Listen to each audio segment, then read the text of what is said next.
Do përgatis tani një pulë të pjekur.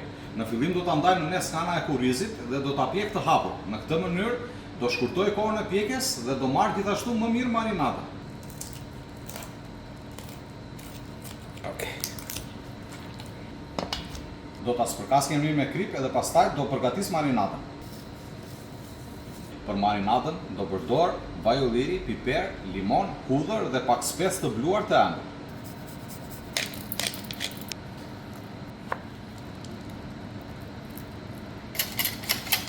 Do ta fërkoj mirë pulën me këtë marinadë edhe pastaj do ta pjek në furrë të zbuluar në 160 gradë.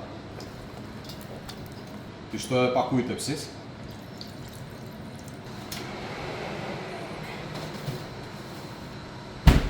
Pula tani është gati dhe do ta heqim nga furra. Shikoni pak çfarë pjekje perfekte. Kjo pulë tani është perfekte për të shërbyer e shoqëruar me patate, me jufka apo dhe me oriz, sipas dëshirës.